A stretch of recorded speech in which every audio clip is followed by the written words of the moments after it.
Welcome everybody in the Off the Ball Network fandom and beyond once again on yet another beautiful Monday night as we are recording this to yet another outstanding week here at the Bunts and Bruises podcast. As always, it is your two guys, your two youngsters of the Off the Ball Network coming at you live each and every single week. As always, myself, the hockey guy, Jurg, here to update you guys on everything hockey related and such. And of course, with me as always, my guest, my partner in crime, one of the greatest sports and baseball minds in the sports media landscape today, decked out in his New York apparel today. He is ready, ladies and gentlemen, to break everything down. James Barcia. James, how we doing? I'm doing great, Jerry. You know, I'm pumped. It's Memorial Day weekend. You can't be a 3-day weekend, but also let's remember what this day is for. Shout out to all those who served, especially we got a couple of our own right here on Off the Ball Network. We got Steven, who's been all – and shout out to him. Thank you for your service. And shout out to Mo and Cruz as well, fellow Navyman Steven. But other than that, Jerry, I am pumped. I am ready. A lot of things were happening this week. Some things good, some things not so good. I was really into that NFL playoff, though, this week because, you know, when I was in Cleveland, there wasn't really much else to watch on TV. But I'm kind of upset the Predators lost. We'll get deeper into that, though, Jurg. But other than that, man, I'm doing great. Let's just dive right into it. Tell these people all about the second round and what's happened and what everybody's been missing since our last episode. Well, the second round of the NHL playoffs has begun, right? Let's get that out of the way first. The second round has begun, James, as you kind of alluded to it. Just about every series is done to this point, except one. We'll get to the redheaded stepchild, quote unquote, in a moment's time when it comes to the Stanley Cup playoffs. But in the meanwhile, what we will talk about are the second round series that have already begun. And while normally we talk about the first one, I want to talk about that hits a little closer to home, especially for my guy James over here. James, game one between the Colorado Avalanche and the Vegas Golden Knights happened last night. And Vegas absolutely got the doors blown off of them in that game one. Just from your perspective, whether you saw the game live or if you watched the highlights after, how did you feel as a fan? You know, I didn't see – I'm not going to lie. I didn't see the beginning of the game. I jumped in midway through, and by the time I jumped in, I should have stopped watching. I don't know why I kept hanging on because when I hopped on, it was already – Colorado was up 2-1, 3-1. I forget what it was, but I figured, you know what? I've seen crazier things happen in this playoff, but unfortunately, Vegas wasn't able to do it. I have no idea what happened this game. They were just simply outplayed in every aspect of the game. And really, they took the game off. So hopefully they can figure something out. By next game, game two, they reassess themselves. I feel like even if you don't end up with a winning game two, you need to at least push it overtime. It needs to be a super close game. You need to win game two, but if you don't, you need to at least show some life or something. Because if you don't show any life, when game two is over, that's it. It seems like series is going to be over. Right, and this Colorado Avalanche team is not the team that you want to fall down to 0-2. In the playoffs in any way, shape, or form. Like this team, they won the President's Trophy. Vegas was this close towards the end. Vegas could have been in this position where they are the high seed. They are the ones that have home ice advantage ultimately and such. But was not the case. Colorado finished just a little bit stronger. And as we've seen so far, James, they've started out the playoffs much stronger, sweeping St. Louis in round one. Meanwhile, Vegas had to go to 7 to take out Minnesota. And not to say that as an indictment to Minnesota whatsoever, that they should have been eliminated faster. That's just what happened. We have to play with what we saw. And what we saw was that I think Vegas was a little bit tired from that 7-game series in game one. Not too much of a rest period. They had to turn around very quickly to start off with Colorado. And if there's any team in this playoffs that you need some rest against, it's the Colorado Avalanche. And they just exploded in game one with the 7 goals on Vegas. We're not going to get too much into detail with a certain event that happened in that game while Vegas was getting blown out. I'll just say this, Ryan Reeves is a scumbag. And he was actually just, I think, 15 minutes or so before we got on air here, James. He was suspended 2 games by the NHL for what he did in game one. Honestly, because the Colorado Avalanche have a player who's suspended in Nazem Kadri, I just think 2 games for Reeves compared to when Kadri got, I think it was 8 games dating back into round one.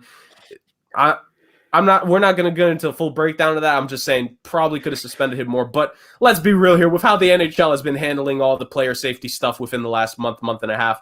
Are we really surprised they didn't like really nail this one on the head? No, we're not. So we're going to move on from that, of course. We're just going to say this. I'm just going to say this really fast. I think you kind of said it where Vegas needs a close game. I definitely agree that they at least need to be competitive. But if they fall down 2-0, I think the series, I don't want to say it's over, but I think it will be over because Colorado can do very good away from home. You know, they're not a team that struggles on road ice. They could play literally anywhere. So if you are the Vegas Golden Knights, if you want to get the Stanley Cup as you have believed you've deserved this whole time, because like that's one of the things on NHL social media, if you read like comment sections, a lot of fans are annoyed by the fact that they feel that some of these Vegas Golden Knights players and fans feel entitled, that they should have success, that the success should just be handed to them.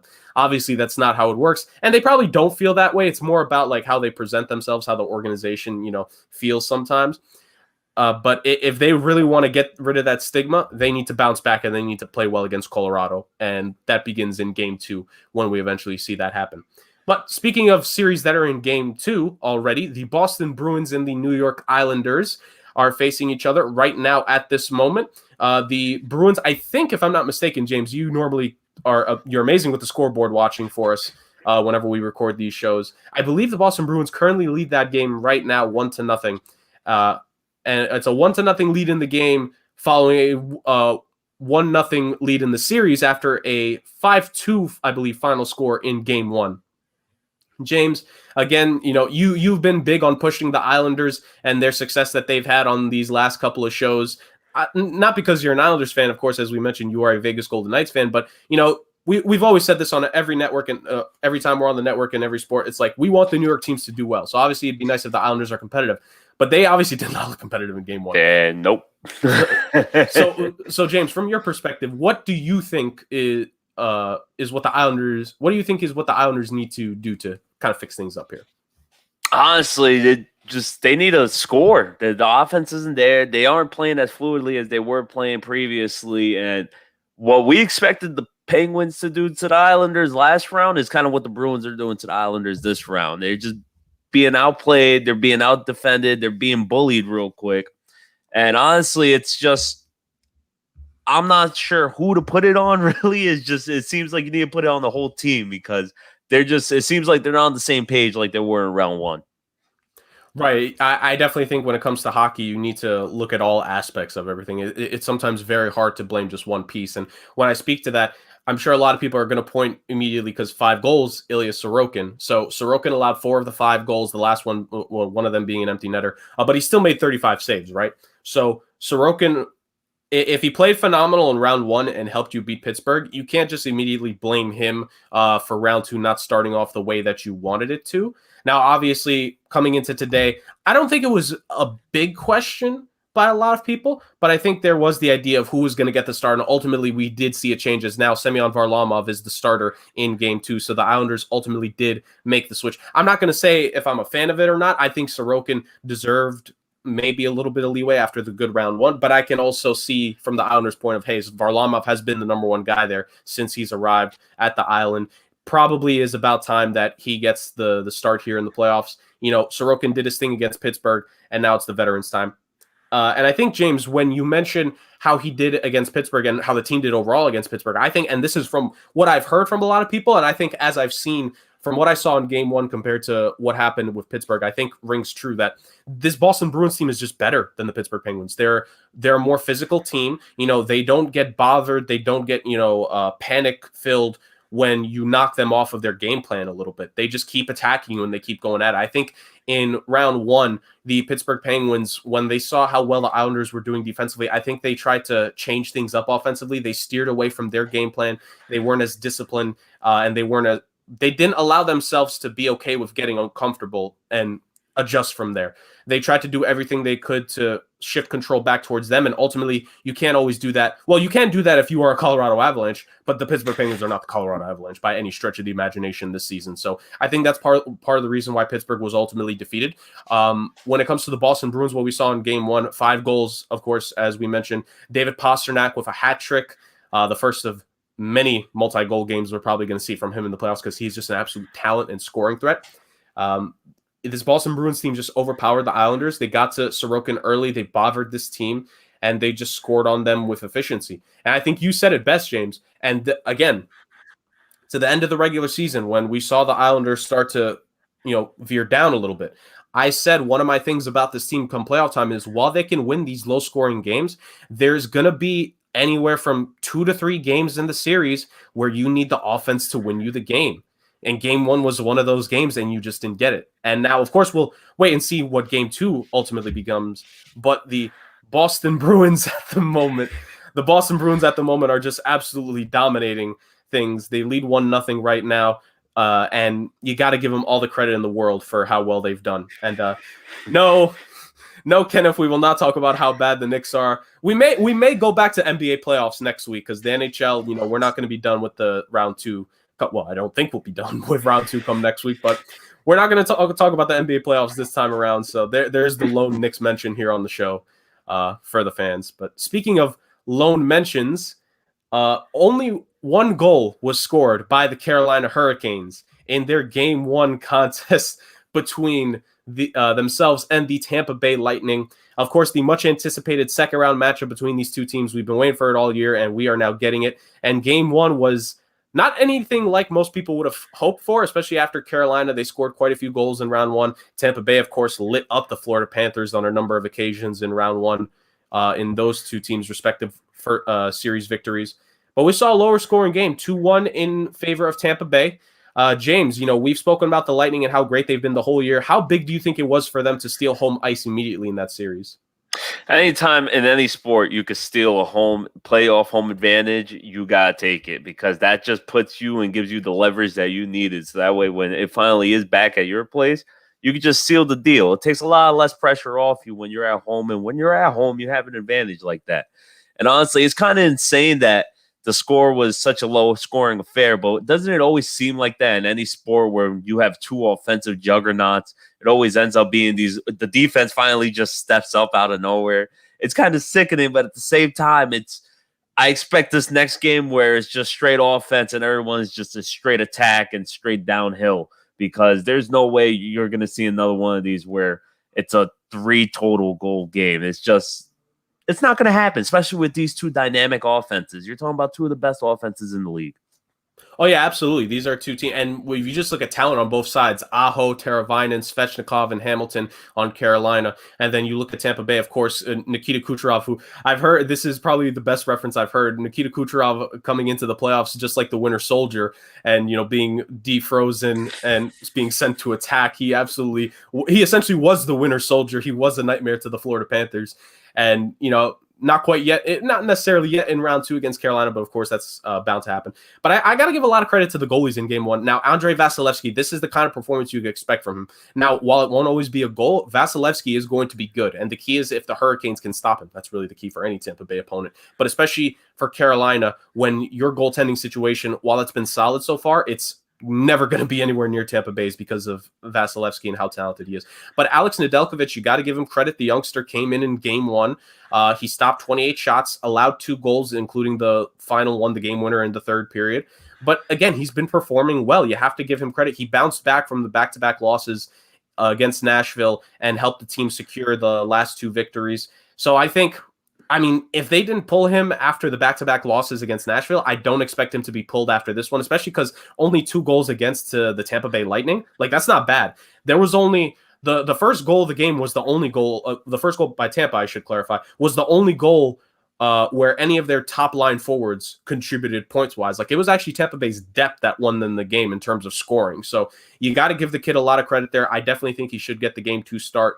Unlike with what we mentioned earlier with the Islanders and Sorokin, I think Nedeljkovic has proven in this playoffs that he deserves that little bit of leeway, and we'll likely see him in Game 2. Do they potentially make the switch? If they do, that's on them. It'll be interesting to see if Mrazek can perform up to that level this season, especially just being thrusted into the playoffs. I believe it would be his first start so far. So not necessarily the team you want to have that first start against, but hey, maybe you switch something. We've spoken about it before, especially a couple weeks ago when our guy Kenneth was on here. Sometimes you just need to switch a little bit of something to motivate the team, and maybe Mrazek and net could be that for Carolina. So we'll ultimately see how that is, and those are the 3 second-round series that have already begun. But there's one second round series that is yet to begin, and that's because we are waiting for one final series to finish. And that game, as we're recording this, is happening right now. The Montreal Canadiens are facing the Toronto Maple Leafs, and Montreal is currently leading 1-0. The Winnipeg Jets are waiting in the wings for these two teams. They swept the Edmonton Oilers about a week and a half or 2 weeks ago at this point. And they have just been absolutely I already know Winnipeg is just chomping at the bit waiting for this one. James, right now Montreal is winning 1-0. From your perspective, give us the non-hockey fan perspective. How would you feel if the Canadiens upset Toronto? I would just think it's hilarious because even I know that Toronto's been choking in game sevens for like the last 4 years. So this is exactly what everyone kind of wants to see, even though you don't want to see it because it's not good for hockey itself, because you want the Maple Leafs because they are a good team. You want them in there deep into the playoff run. But when you keep choking like this, it's kind of it's like the Vikings when they kick a field goal and it shanks it every time in the playoffs. You just know it's coming and you just love it. It's one of those timeless traditions, and that's it. I think it's cemented. I think they need to lose. I can't wait for them to lose.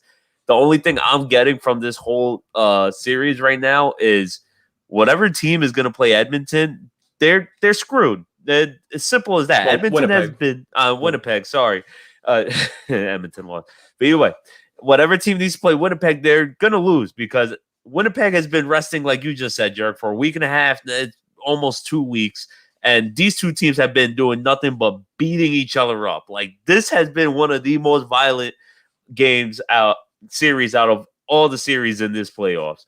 So I can't wait to see just Toronto lose, to be honest. I can't even stop laughing about it. But it's going to be a bloodbath for whoever has to play Winnipeg. Honestly, I feel like they might get lucky and take one game from Winnipeg just because they got some rust from all that rest. But other than that, it's going to be a bloodbath for whoever's next. It'll be interesting because we're really seeing this Winnipeg team play to the standard that we saw at earlier points in the season, where at one point they actually were the second seed in the North Division. Connor Hellebuyck was absolutely outstanding against the Edmonton Oilers. McDavid and Draisaitl, they got a few points there at the end, but they didn't get enough help. I'm not going to pin it on them. They did not get enough help in any stretch of the imagination to have a chance in that series, especially with blowing the lead there in the last couple of games. So Winnipeg obviously chomping at the bit. If I have to give either team that's currently playing right now an edge, I would say Toronto, just because, again, they've had Winnipeg's number this season. And I'm not going to say, regular season is the end all be all. I've never believed in that. But what I will say is, again, I believe there's a factor in with confidence. And I think Matthews and Marner and Nylander and Riley and those boys, if they do make it to round two, I think the weight off their shoulders from finally winning a first round series would be enough to where they would go into that Winnipeg series, despite the fact that they'd be the more tired team, they may be the more energized team because of the victory. But of course, that is assuming they win. Of course, right now, Montreal leading game 7, 1-0. I don't think it'll be done by the end of this, but towards the end of the show, we'll definitely update this again, probably just before our final segment, because oh boy, this game is going to be the talk of the hockey community for a good week or so, depending on the finish of this. So we are going to be moving on from that, and that concludes our Stanley Cup playoff talk for this time. Again, series just started, not too much to go into, but it's nice to see, we're getting into the second round. We're getting things going here. I personally love it. As always, of course, I'm the hockey guy, but I'm always happy to see a lot of people, just falling in love with the playoffs. James, of course, his hockey senses have been dialed to 11 since we've begun this show. So he's definitely been intrigued. But speaking of what gets James, smiling and excited, the Major League Baseball season is really, I think we're finally starting to ramp up, James. We're finally getting past that period of time that we spoke about. The first month or so is kind of like extended spring training, especially with how weird 2020 was and going into 2021. I think the guys are finally starting to get through it. Some guys did get hurt, so we're waiting on a few players to get back and really get healthy and get in a full rhythm of things. But so far, we've seen quite a few interesting things in this Major League Baseball season. So without further ado, on today's show, we will be giving you, not just James, of course, you'll get some of my opinions. They don't matter as much as James, but I still want to say them. But we will be giving you our biggest surprise teams of the season so far, our biggest letdowns, who has disappointed us the most, and the team we expect to bounce back after this tough start to the season. So, James, without further ado, you're the baseball don. You start us off. Who has been your biggest surprise so far of the 2021 season? Well, for the 2021 season, my biggest surprise has been the San Francisco Giants. I don't think anyone saw this happening. It was the most insane thing to me. I'm still thoroughly impressed. I'm not sure if they could keep it up, but if they can, God bless them. It's funny because going into this offseason, the San Francisco Giants had a mission statement. It was they wanted to get good again, but they want to get young. Unfortunately, they got good again, but they still went old.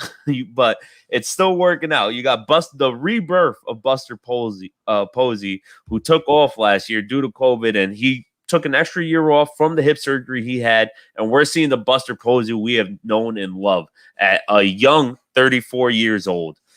We got Evan Longoria, who's looking like he's having a career rebirth. But the main important thing about this team is it's not really their offense. Their offense is, honestly, the batting average is nowhere near good. It's bottom third of the league. It's 22nd total, but they are a home run hitting team. That is how they produce most of their runs. They are third in home runs. They're eighth in runs, and they're 11th in OBP. So they do know how to get on base. It's not just about swinging for the home runs, but their pitching has been phenomenal. They're actually sixth in ERA, a team total of a 3.33 ERA. They had just been lights out, especially if you have him on your fantasy team. I do. Thank God for auto draft because I never heard of the guy before. Kevin Gossman, he is just, I've heard of him, but you've never expected him to do this. He's had bursts where he shows moments of him being like this type of pitcher, but he has been a lockdown ace of a pitcher. He is putting up almost Jacob deGrom numbers. He actually got taken out of the game yesterday due to an injury. It was a tight hip. It seems like it was more precautionary than anything, but he had 7 strikeouts and 0 earned runs on that game when he got pulled. So it was a job well done. Hopefully he comes back. They're running MRI. Hopefully he's healthy, but if he's healthy and this pitching sticks with it, the Giants are going to go pretty deep because they are first in the NL East West right now by half a game. That's above the LA Dodgers and the San Diego Padres. So imagine not seeing one of those two teams in the playoffs due to the fact that the San Francisco Giants came out of nowhere. It'd be pretty intense. Right, and I would personally hold a grudge against the San Francisco Giants organization forever if they were to do that to us. I want my Padres-Dodgers playoff series, dang it. So, but no, in all seriousness, the Giants have definitely shocked us. Like you said, they wanted to get good, but they wanted to get young, and it's like those two things, it's like you got to get really lucky. And obviously, like you mentioned, the fact that they haven't necessarily gotten younger. They have over the last few years because they haven't been as great. They've built up the prospect pool quite a bit. The MLB draft actually is coming up very soon, if I'm not mistaken. So they'll get a chance to add another decent player because they had, I think, about a middle of the road draft pick based off of last season. But yeah, just various players on this team that are playing great again. Buster Posey, I think, is the best one. Could, if I'm not mistaken, comeback player of the year candidate. Oh, for sure. Definitely. He honestly, I don't see how he's not leading it, to be honest, because he has just been lights out. He's batting like 334 off the top of my head and has like 12 home runs. It's insane. It's literally like he's back in his prime. You never see this. Yeah, you really don't, especially after a hip injury like that, especially for a catcher. And as you mentioned, like going back to form, this is a guy who's won the NL MVP award, by the way. Like that, and that's not something you just win out of nowhere. Like he had a great season. At one point, was the best catcher in baseball for a short period of time. Then the injuries started going at him, and a lot of people forget, even myself forget, just how young he was when he was good for the Giants early on in his career. And now he's older, he's learned a lot, and he's looking great. So you're just happy for him in general, and for the San Francisco Giants. It's good for the fans, and I'm sure good for baseball. Of course, you want those West Coast teams to be pretty good, and to get 3 of them to be pretty good. Of course, well, technically 4, but to get 3 of them in the NL West performing well, you love to see it. But again, San Francisco, don't mess up my Padres Dodgers. Just kindly leave it alone. Moving on to my biggest surprise so far of this 2021 MLB season. From the West Coast, we're going to go all the way over to the East Coast. Another team that won multiple championships in the 2010s decade, ironically enough. The Boston Red Sox this season, 32-21 start to the year, second as of this point in the AL East. And I believe they would be the top wild card team come the end if the season were to end today, as we are 53 games, at least into their season. to this point. The Red Sox have completely surprised a lot of people. I myself, James, I forget where you had them ranked in your preseason power rankings. Not that high. Yeah, right. A lot of people did not have high expectations for this team, considering last season the loss of Alex Cora. He missed out of all of 2020 and was ultimately reinstated for 2021. Players on this team not, performing well last season, probably in part due to how compact and crazy everything was. And just the change the organization had with losing Mookie Betts and, undergoing what we thought was going to be a transition. But that has not been the case. Of course, I think part of the reason where they've gotten good again is the fact that Alex Cora has returned. While I think the value of a manager, it's very here or there in Major League Baseball, I think we can agree, James, Alex Cora has meant the world to this Boston Red Sox team since he has returned to them this season. Of course, way better than they were when he was out. And offensively, you talk about guys stepping up when you mentioned the Giants. Let's just talk about the three-headed monster right now that these Boston Red Sox have. Rafael Devers, 14 homers, 43 RBI. JD Martinez, a little bit of a rebirth for him after things weren't looking too great. A 328 batting average, 12 homers, 39 RBI. And then Xander Bogaerts, 326 batting average, 10 home runs, 31 RBI. And of course, a couple other players doing good as well. Alex Verdugo, the big trade chip that they got back from the Dodgers in that Mookie Betts deal, is performing pretty good this season for the team, as well as Hunter Renfroe, who was a key piece to the Tampa Bay Rays postseason run. A lot of people forgot, myself included, that he's actually on Boston, and he has been performing well for them. That's a veteran. That's a guy who has played to a high level before, and he just helps out the clubhouse. But I think the big thing for this Red Sox team and why they're playing a lot better is just pitching overall. I think last season, and part of the reason why they weren't as good, when they were a couple of years back, they were the defending World Series champions. The reason why they didn't get a chance to defend that crown was because their pitching just completely fell off. And so far this season, I'm not going to say they've been outstanding by any stretch of the imagination, but they've been way better. They've been good enough. Eovaldi's been good. Pivetta, Richards, they're doing pretty good. Matt Barnes, not the one that Kwame Brown is mad at, but the Major League Baseball Matt Barnes.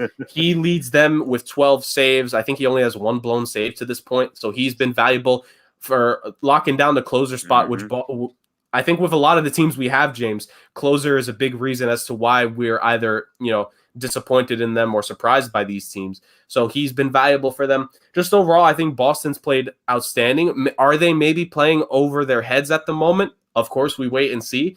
But as of now, for them to be second in the AL East, they're above the Yankees. They are just a couple games back of the Tampa Bay Rays, and they have the second best run differential in the AL East and the fourth best run differential in the American League as a whole. And to me, as we get later on in a season, run differential is a stat that matters way more because it shows how are you winning your games. And the only teams above them right now are the Tampa Bay Rays, the Chicago White Sox, and the Houston Astros. Those are three very good teams, right? So if you're in that conversation, if you stay up there with those teams throughout the majority of the season, hey, you have a chance of being really good. And I think for Boston, we talk about needing teams to do good. I think Major League Baseball, while it might be hard for some of us to admit it, when the Boston Red Sox are at least competitive, it makes Major League Baseball more interesting. And for them to be, in the conversation at this point, maybe they could be players come the trade deadline. And for Boston, if they could make a big move, I think that would definitely generate a lot of hype and intrigue. It's just good for the league right now that the Red Sox are looking to be at least a playoff caliber team here in 2021. So Jurg, they don't even have to make a trade move, low key. It's a possibility that Chris Sale can actually return from his Tommy John injury. And honestly, like you just said, this pitching has been way better than anyone expected. You have Matt Barnes, arguably one of the greatest closers in the league right now.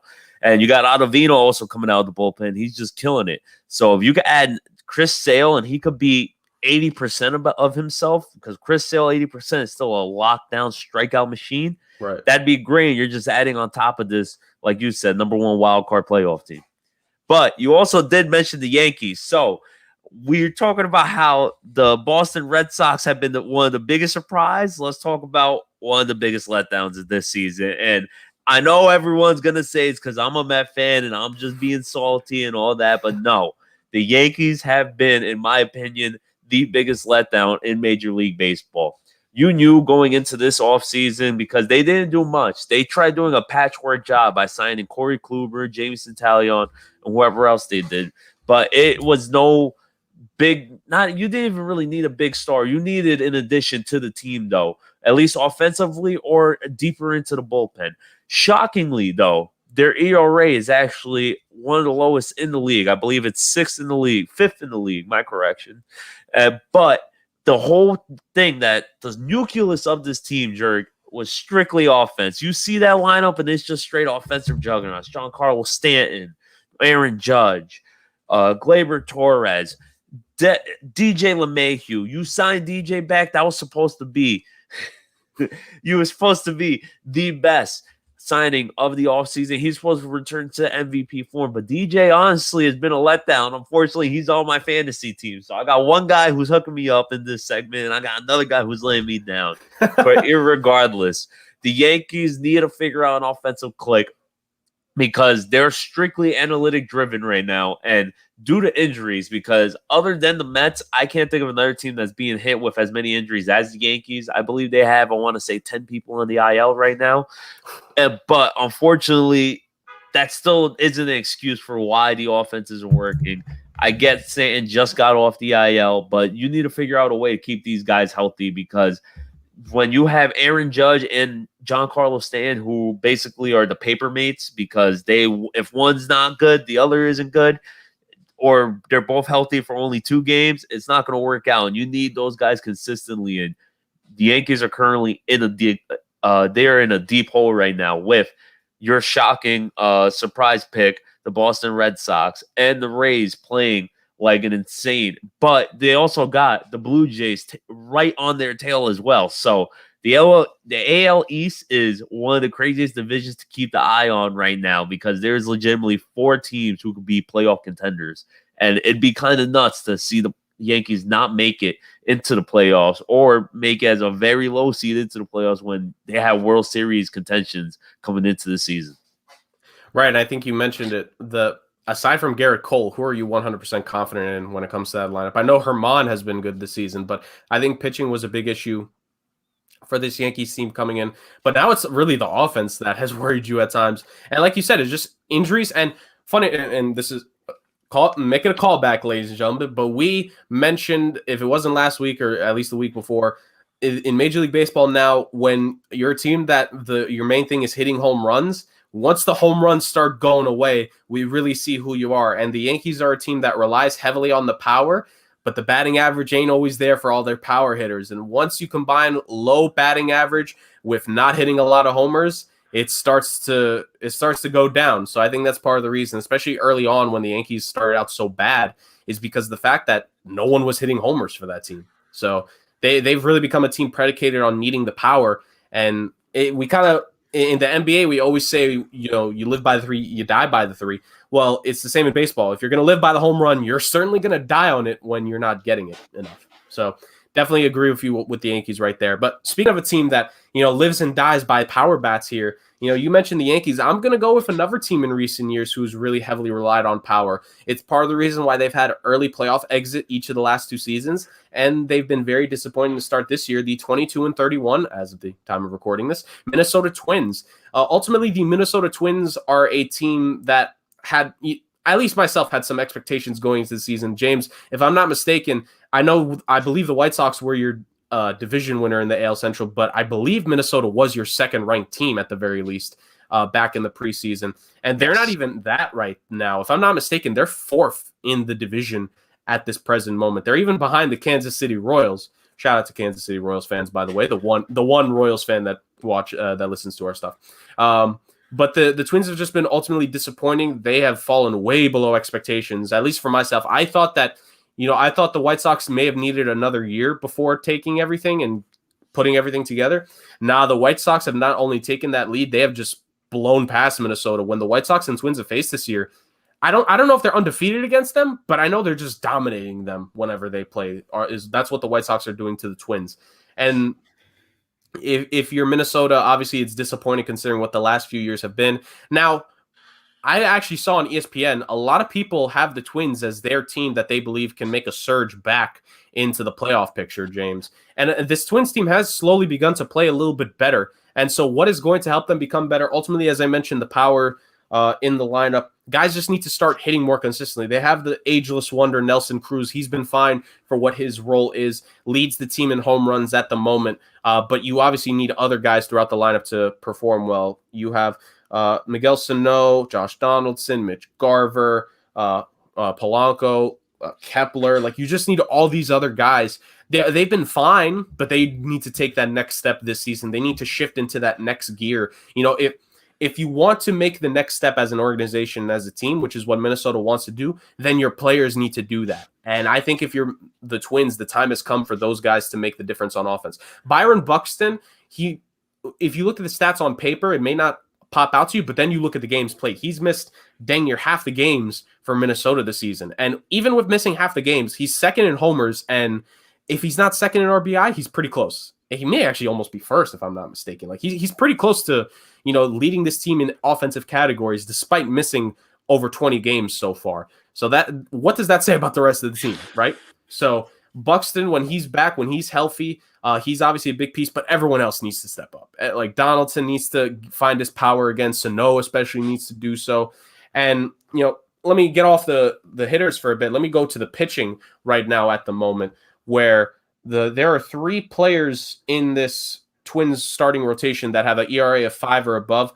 Obviously, those guys are going to have to fix it. Happ, Kenta Maeda, and Shoemaker, like, they need to get better. They need to perform at a better level. Not to say they're going to get it way below to like 3.5 or something like that, but just like for every bad start you have, give the team like 2 or 3 good ones. Give your guys a chance to hit, to get back into the season, and just go game by game, because I don't think they're catching the White Sox, but maybe if they go on some runs here, maybe they could get that second wild card spot.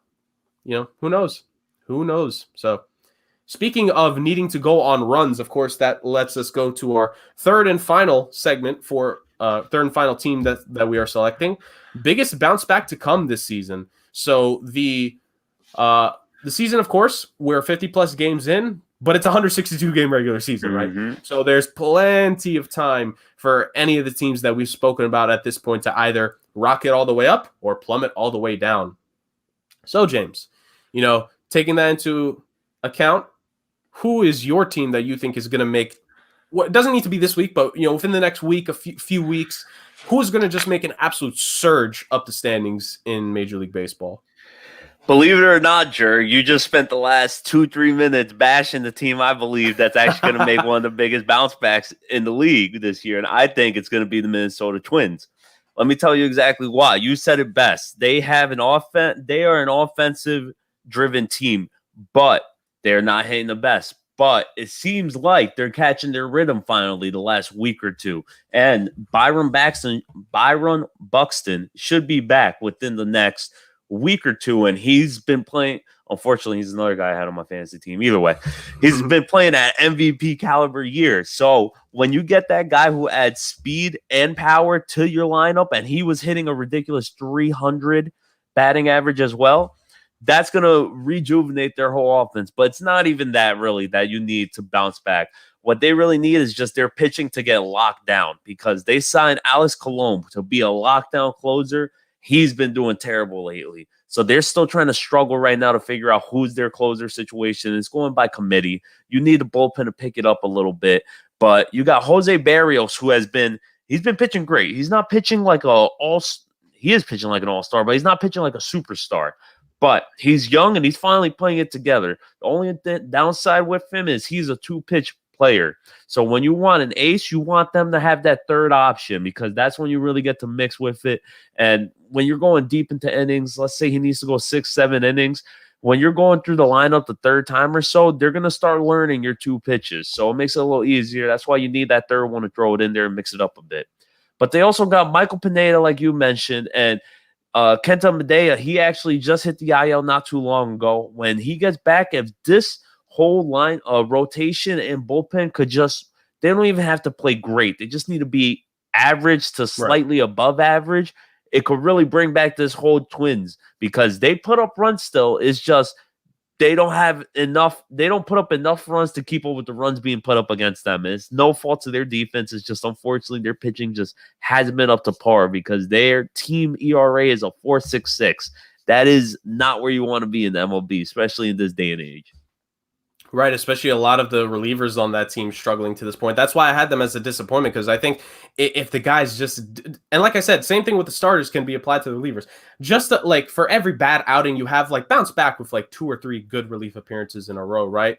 Like it's all a game by game basis. Like I've seen it firsthand for myself with having done some college baseball this past year. Your guys are going to struggle. Like they're just going to have that off day where it's just like, okay, just get them out of there. It just doesn't belong to them. But, you know, if they bounce back well and they could prove themselves to the coaching staff and you know, have that good start where it's like they go an inning in 2/3 and only allow like 1 or 2 hits, no runs given up. Like that's all you need. And with a lot of guys having the potential to bounce back, I could definitely see your point. Now, again, I picked Minnesota to win the division, so maybe I got a little bit of bias. I hope that they bounce back, man. I want them to, but obviously, it's a wait and see, just like it will be with my team. And the reason why I'm going to pick my team that I have for the biggest bounce back so far, it's not because they're down that bad right now. They're second in their division. But I saw ESPN had a similar article come out earlier today where they had a couple of these questions to this point of the season. And they mentioned when it came to the Minnesota Twins, a lot of people believe that they would bounce back. And they mentioned the talent on the team. Well, if we're going to talk about talent with bouncing back, how can you not have the Houston Astros as your team most likely? Now, I know, Bars, even though you're not a Yankees fan and, you know, the Yankees aspect of it, it will come into effect very shortly here. I know a lot of people aren't going to like the fact that I'm talking about the Houston Astros here in any way, shape, or form.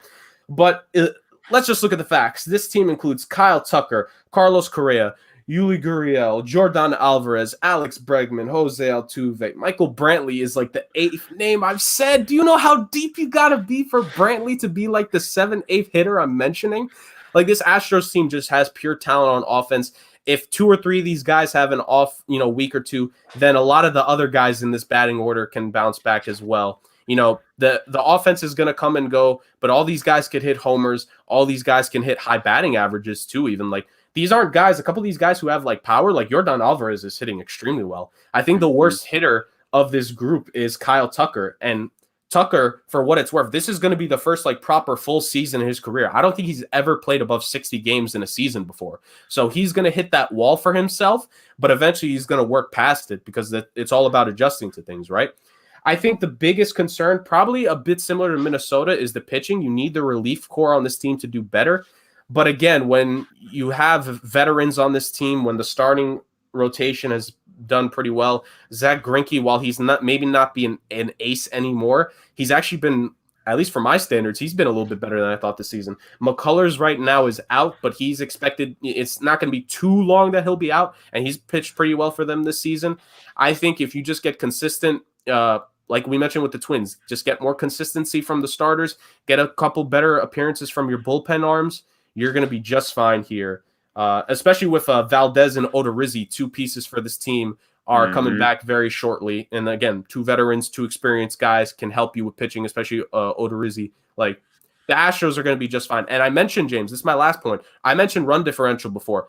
Plus 57 run differential for the Houston Astros this season. That is actually the best in their division. The Oakland A's, while they may be first right now, they're at a -11, currently on a 3-game losing streak. The A's are on a 2-game winning streak. Now, again, while those might not be big numbers, it all builds up in a 162-game season. Mm-hmm. So those are my personal expectations, of course. And you expect Minnesota. I definitely don't disagree at all. Like, I think both of our teams, James, we could say the same thing. They're offensively gifted. They're talented. Just need the pitching to do better. For sure, and like you said, Houston especially, they got a lot of names coming back, especially Framber Valdez. This is a guy I'm big on. He actually just had his first outing this past Sunday. He went 4 innings, 4 strikeouts, and they pulled him quick just because, you know, you don't want to extend your starting pitcher first game back. But other than that, if this bullpen could tighten up a little bit, it's not even really their starting pitching. Their starting pitching is what it is. It needed a little more additions. Like you said, Zach Greinke isn't really an ace like he should be this year. Whether it be age or whether it be the Astros magic formula isn't working this year, whatever it may be, you know, starting pitching, it's it's getting the job done, essentially. What they really need is the bullpen tighten up, because when you have one of the best closers in the game in Ryan Presley and you're still kind of blowing games here and there, it just shows that's why it is your weakness. But I'm sure they'll figure it out, because the Astros, they got their ways. Absolutely. And speaking of having their ways with things, James, we have our ways to keep the show fun, keep the show entertaining, and that's what we're about to do here. The second ever segment in Bunts and Bruises podcast history is about to come towards you, ladies and gentlemen, gifted from the amazing brain that is my co-host, James Barcia. He has come up with a new segment for the people here that we're going to be doing on a probably weekly, bi-weekly basis. We'll figure out all the details some other time. But, of course, with a new segment, James, we are not alone. We are joined on this one.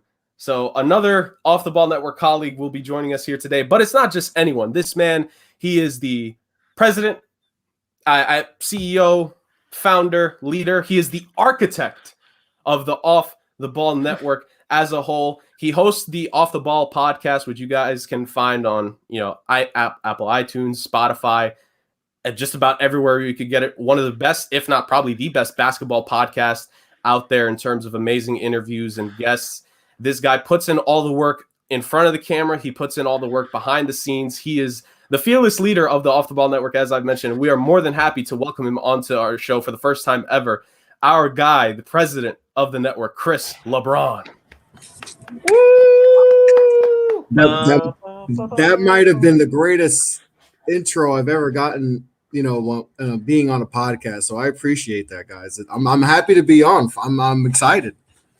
Hey, we're happy to have you on. You definitely deserve an intro like that. As we mentioned, the president of the Off the Ball Network, and of course, the guy who paired myself and James together. So Bunts and Bruises is happening because of this man right here. So we are more than happy to have you on, Prez. It was something about you two that I felt like you guys needed to be a tag team.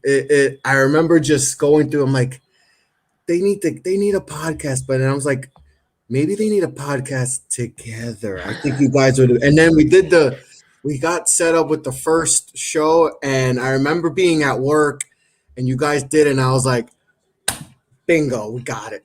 You guys hit it off, and you guys have done an absolutely tremendous job since, and you guys have really gotten better at each show and with the chemistry and all that, and you guys are killing it, man. I'm proud of you guys.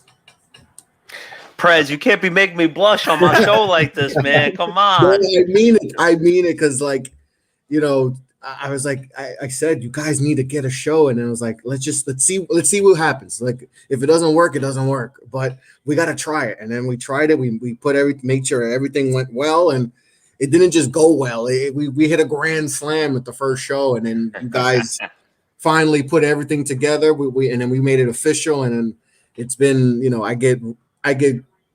You don't realize how many people tell me, yo, who's all those two guys? They kill it. And I'm like, they're awesome. They're just tremendous.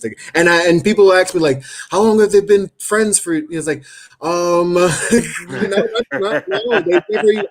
they haven't met yet. They're just the chemistry, and like I felt it, and it put together, and you guys have done, like I said, a bang up job. So I'm excited to be on it and chop it up with you guys for a little bit. All the praise means the world from yourself and every single person at Off the Ball Network. Whenever you guys talk about our show and the work that we do, and you mentioned it there, Prez. Knowing each other, me and James, we've done quite a few shows now up to this point, but we actually, funny enough, we haven't met in person. James has left the state of New Jersey more times than me and him have met up to this point. That's something we need to change.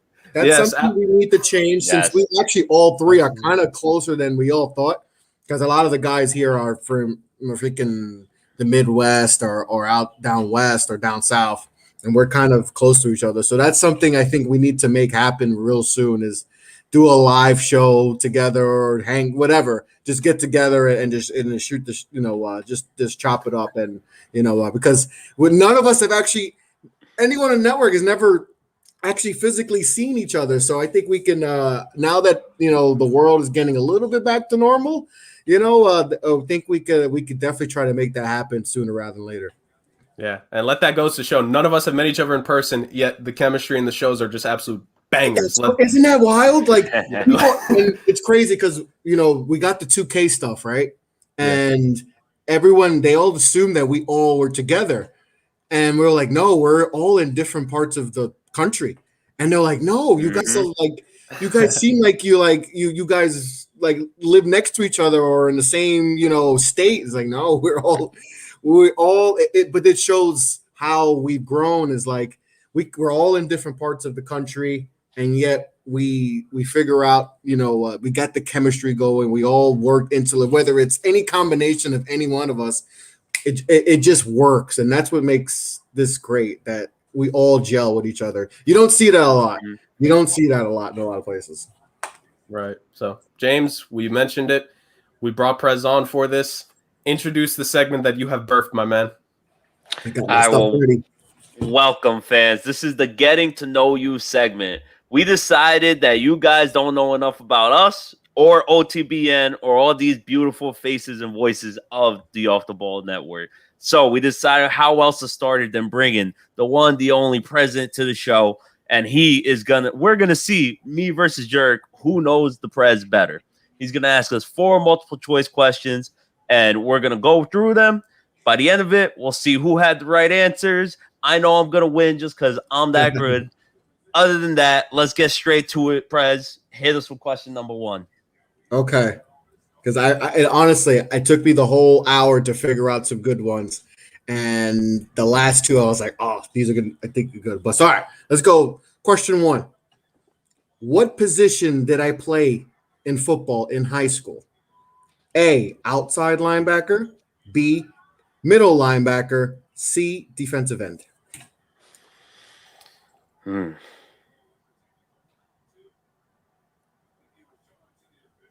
All right, I got my answer locked in. You good, Jurg? Yeah, I have it. I'm not confident, but I have it. So, James, do you want to give your answer? Because we kind of... Nah, we'll wait till the end. We'll wait till the end. Oh, okay, never mind. We're going to wait till the end? We'll wait till the end. We'll go through all the answers at the end. Okay, cool. Gotcha. All right, question 2. What was my number in high school? Oh, man. Was it A, 55, B, 52, C, 92? See, that throws us off because really one is hand in hand with the other. Now it's like, oh, man. All right, I got it. Get you going there. I got mine. All right, question 3. What NFL team did I root for before I officially became a Giants fan? Oh my God! So that was a year. You switched. I was 7. That's fair. We'll let her rock. I was 7, and then my stepfather, when my stepfather came around, I turned to a Giants fan because he was a Giants fan. I made the right move. I'm happy with that. Good man. But here are the teams: Broncos, A, Broncos, B, Bengals, C, Rams. God, I really hope it wasn't the Bengals, Prez. Keeping the poker face. I've mentioned all these too in the chat. I have mentioned them. That's why I put these in there, because I have mentioned these. Man. If you lose this game, sorry. It might be repercussions. We can only blame ourselves. No one paying attention. I'm the teacher. All right. 4th and final one. This is my only hockey game I've ever been to. What was the matchup? Was it Rangers Isles, Rangers Penguins, or Devils Leafs?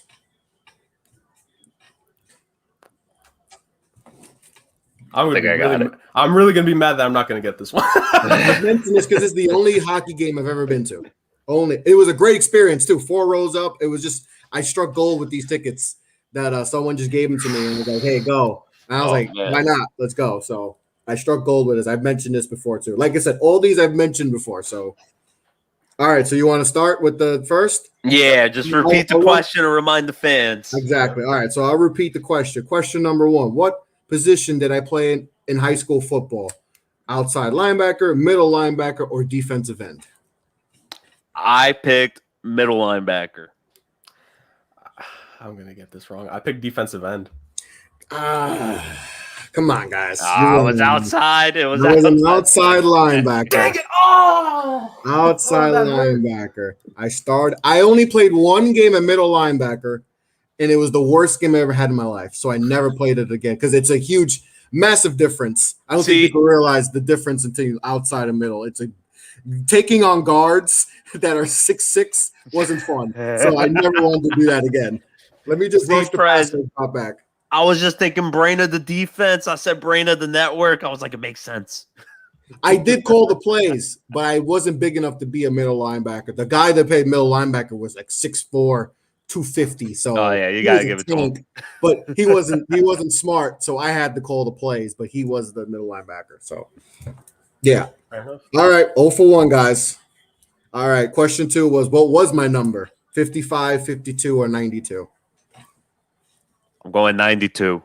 That's not a bad number. I'm gonna go with 55. 92, like I could be wrong. Maybe back then is different, but like I just don't see 92 as a off-ball linebacker number. Well, then again, the number. I'm thinking strictly edge rusher. That's why. So I'm just going 92. Makes sense. I'm gonna go 55. Oh, we're trash. Come on, guys. 0 for 2. It was 52. Ray Lewis. But those were the 3 numbers. Those were the 3 numbers I was picking. That was my decision. That's my choices in real life. But I picked 50. 92 was because of Jason. Remember Jason Gilden, outside linebacker for the Pittsburgh Steelers? Yeah. He was an outside rush. That's why I wanted 92. And Strahan too was why I would pick up a 52. Ray Lewis was my favorite defensive player ever. So I picked 52, but come on, guys. Come on. Prez, you might need to make a 5th question. Oh, you know what? I got a 5th question. If you guys, perfect. Let's see. Yeah, keep that in the back pocket. Extra credit. If you flunked the quiz, we might need a 5. Maybe we might need 6. All right, so you guys struck out on that too. So you got all right. Okay, so this one was, which NFL team did I root for before the Giants? Broncos, Bengals, Rams. Jurg, you go first. I don't know why. Look, I go gut reaction on these tests sometimes. When I don't know the answer, I'm like, you know what? Let's just pick the first thing.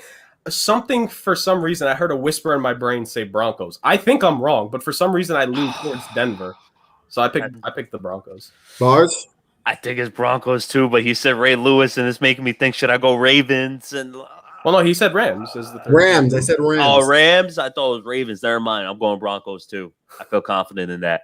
Broncos is correct. There you go. Broncos was. Of course, we tie it though. Yeah, it was weird. I was a big Elway guy. I loved Elway, and like the first day, because I was front running. I was 7, so they won the Super Bowl that year against Green Bay, I think. But what made me officially a Giants fan was, I don't know if you remember this, Bars, but the Giants played the Broncos. Broncos were undefeated that Super Bowl year in '98. They were undefeated. They go to the Meadowlands. I don't remember, but yeah, they go to the Meadowlands, 13-0, I believe. The Giants were kind of suspect. I think Dave Brown was the quarterback. Like, they weren't great. They were kind of middle of the pack. They might have been like 6-6 or whatever, 6-7. They weren't really good. They were kind of average. And the Giants wound up beating them and ending their perfect season. And that made me officially convert to the Giants. And then my stepfather was a Giants fan too. So I was going to convert no matter what. But that game, I remember vividly, officially making the conversion from, all right, I'm done with the Broncos. And even though they won the Super Bowl that year, but I was done with them. I was done with them. All right, so you guys are split. So if we got a split continuing, then we got to have a tiebreaker, right? We'll keep going. Yeah, we'll keep going. Let's see where this question goes. This question could be it. This might be it. All right, so yeah, this is it. Let's see who gets this one. All right, my first hockey game was, and I'll show you the teams. It was Rangers Isles, Rangers Penguins, or Devils Leafs. Jurg, you. I don't think it's Rangers Isles. I just don't think it's that. So it's between the last two. And Rangers Penguins feels like it makes sense, but at the same time, like there's a reason Devils Leafs is there. Maybe this is just getting me off. I'm feeling the same way. Right? Well, first off, I got to give credit. Press has the best poker face I've ever seen. He is. I know. He is biting his tongue hard. I took this serious. Hey, We appreciate it. We appreciate it because my questions were not going to be that great. So yeah, it just feels so random. I'm going to go with Devils Leafs. Oh, Bars? Bars, join me. Come on. I wrote down Rangers Penguins. I was thinking Devils Leafs, but I wrote down Rangers Penguins. I'm going to stick with Rangers Penguins. Fair enough. I think you win. Jurg, you said Devils Leafs, and Bars, you said Rangers Penguins. I think Bars wins. All right. Fuck Jurg. Congratulations. Screw Jurg won. James wins. I knew it. Never mind. I felt too much into it. I felt too much into it. Rangers Penguins. I think it was like 2009. 2009. Got tickets. My stepfather he's like, you want to go to a hockey game? Is like, I know you don't like it that much. It was like, I was like, yeah, it's free. So yeah, do that hockey. And then like we went there and it's 4 rows up, and I'm like, oh, I didn't know it was this good. 4 rows up, and we're getting served food and drinks, and I was like, oh, this is the time of our lives. I never been to hockey because I'll never top that experience. So I was like, I never want to go to a game unless I'm like right on the ice, you know. So yeah, Rangers Penguins. There was a fight. It was it might have been the best sports experience I've ever had. Going to a fight happened maybe a minute into the game. It was the Crosby sucks chants were going crazy, and they won in a shootout. It was everything you wanted, and it was a shootout. That was it was a shootout. When OT was a shoot, it was everything you wanted for a non-hockey fan that you would dream to happen, and that's what happened. So it was pretty cool. But yeah, good job, Bars. Thank you. I'd like to thank all the fans. Thank you, Prez, thank the group chat for me just constantly lurking at it. I want to thank the sidewalk for keeping me off the streets, and that's it. Mic drop. I'm done. The sidewalk for. I don't know if this saves you from all the Knicks slander, and I heard the Yankees slander too. So, but I'll let it slide. I'll let it slide for now. I got a baseball show to run, Prez. I gotta talk the truth. You know, I'm sorry. It hurts to hear it. The Yankees, I get. The Knicks hurts me because we actually it's one game away from elimination. I'm hurting, but you know it's all fair. It's all fair in game. It's all love. It's all love. I mean, I was rooting for you guys until everyone started going crazy saying we want Brooklyn. And, I wasn't there. That wasn't me. I was laughing at those guys saying, "Why are you saying that? That's ridiculous." Jurg mentioned it last week. He was like, they just completely won Brooklyn. Not even that. They just completely skipped the semis. They just went straight to the Eastern Conference Finals. You know how it is with Knicks fans. You know how it is. Delusional. When you win your first playoff game in 8 years, you just get a little full of yourself, and that's definitely what happened that night. Makes sense. Well, you mentioned the Yankees stuff, Chris. Real quick. What are your thoughts? Because both me and Bars gave a little bit on the Yankees. Like, what are your thoughts to the Yankees? Like, how are they going to turn things around? Honestly, I don't know if it's going to happen. Like, I've been saying this, like, we've relied, obviously, the new age of baseball, launch angles, and just swing for your life because home runs, it's all about home runs and all that. And I feel like it's really hurt, like, Gary Sanchez was a really good hitter at one point, like a really good hitter. I was never a believer. That's around 300 at one point. Like, this guy was supposed to be a really good hitter, and he's fallen off the face of the earth these last few years. And re-signed DJ. He hasn't been great this year. Glaber's been up and down. Judge, to me, is going to be in a money battle with the Yankees. He doesn't go after the balls the way he used to. Like, to me, that's a real thing. It's obviously, the injuries and relying on old guys in the pitching staff to try to see if you can get that one last thing. And it's just, I don't know. I'm not saying a rebuild because obviously Yankees and rebuild is like, oh my God, why would you say that? But there's got to be some type of change in the organization where what you've been doing these last 10 years isn't working. This is the first decade. The 2010s were the first decade they didn't even go to a World Series. Like, and since like the 1920s or 10s or whatever, right. It's ridiculous, like crazy. Like, and even in the 80s they made it, and they were horrible in the 80s. So it's just change needs to be made somehow. I don't know what it is. I don't want to blame it on Boone because the way baseball is played now, the manager is just relaying whatever he's hearing from the analytic geeks, and the Yankees are super analytic. Like, it's crazy how, and I think they're analytic too much. Like, I don't mind analytics to an extent, but the way they've done it's literally like it's kind of gross how analytic they are. Like I can't stand it, and it's not working. It's not working. So something has to change if this season goes the way it has. Like we losing to the Detroit Tigers, like they think this is the first time the Tigers have swept us at Comerica Park since like 2000. That might be the first time the Tigers swept anybody since like 2000. Like the Tigers haven't been good in a long time. Like, and we're losing to the Tigers, and the only team we could beat is like the Orioles. And everyone beats the Orioles. And everyone beats the Orioles. So it's it's the Yankees. They don't develop pitchers in the system. Mm-hmm. Like I just don't. I don't know. It's just going to be one of those years where I think they have to do a legit like soul searching and figure out like, the guys we thought that were going to be stars aren't stars. Like Judge could be a star, but he gets hurt a lot and he's already 29. Like it happened quick, right? Everyone got old pretty quick. Sanchez is 28, Glaber's what 24, 25. Like guys are getting old quick, and we're like that just a few years ago. We're like, oh, he'll be good, he'll pop, hope he'll be fine, everyone's going to be 30 just like that. And it's like, okay, our farm system has a bunch of young guys that are not even close. Right. Not even close to being ready. Like the Dominguez and all those type of guys aren't close. So I don't know. It's tough times in New York, but that R word is very, they don't like to say it, but I've been telling people, hey, we might have to, I know it's harder in baseball because you just can't trade pick to get picks and all that, and it's not how it works as easy as other sports, but they gotta retool. They gotta retool and change the ways, because it's just this way hasn't shown that it's successful. So yeah, it's just not, gotta figure stuff out in the Bronx.